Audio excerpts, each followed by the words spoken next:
Bonjour, bienvenue dans la revue de presse du lycée G de Beaufort. Cette semaine dans l'actualité, deux thèmes ont été abordés. Premier thème, Dominique Strauss-Kahn et son inculpation, et la sécurité routière, les changements qu'il va y avoir.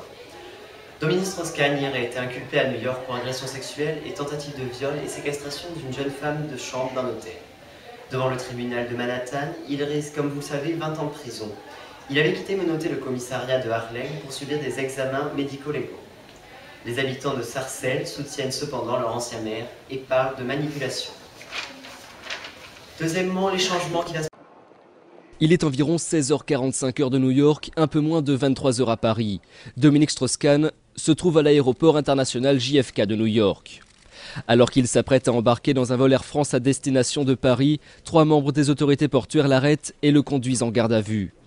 Le patron du FMI et probable candidat à la primaire socialiste vient en effet d'être accusé d'agression sexuelle par une femme de chambre de cet hôtel, un hôtel situé sur Times Square, en plein cœur de Manhattan. Selon le très sérieux New York Times, l'employé de 32 ans aurait pénétré dans sa chambre vers 1h de l'après-midi. Dominique Strauss-Kahn serait alors sorti entièrement nu de sa salle de bain et l'aurait forcé à avoir des relations sexuelles. Toujours selon le quotidien new-yorkais, l'employé de chambre réussit alors à s'enfuir.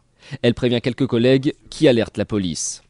D'après l'agence américaine Associated Press, au moment où les forces de l'ordre arrivent à l'hôtel, Dominique Strauss-Kahn a déserté les lieux, oubliant au passage son téléphone portable et quelques affaires. Le directeur général du FMI est actuellement interrogé par la police new-yorkaise dans une unité spéciale de Manhattan. Selon le porte-parole de la police de New York, la jeune employée de chambre a été transportée à l'hôpital pour des blessures légères. Deuxième thème, la sécurité routière, ce qui va changer. Le comité interministériel de la sécurité routière, réuni en urgence ce mercredi à Matignon, a décidé de renforcer les règles pour limiter les accidents de la route. Alors que la mortalité routière repart à la hausse sur les routes françaises, le Premier ministre a demandé des contrôles renforcés sur les routes, mais également présenté une série de mesures plus ou moins sévères, concernant notamment la vitesse avec la suppression des panneaux indiquant les radars fixes, puis l'alcoolémie et les deux roues. Tout doit disparaître avant le mois de juillet. Les panneaux avertisseurs de radar devaient être enlevés en septembre, mais le gouvernement souhaiterait les retirer avant les grands départs en vacances. Certains automobilistes ne cachent pas leur inquiétude. On va se faire prendre pas mal de pognon et voilà, c'est encore l'État qui va en profiter. On est content de voir le panneau et de ralentir quand même quand il est là.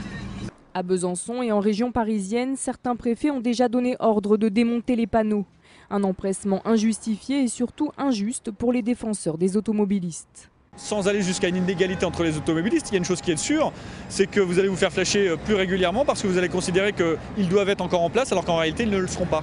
D'autres associations dénoncent quant à elles les promesses non tenues de Nicolas Sarkozy.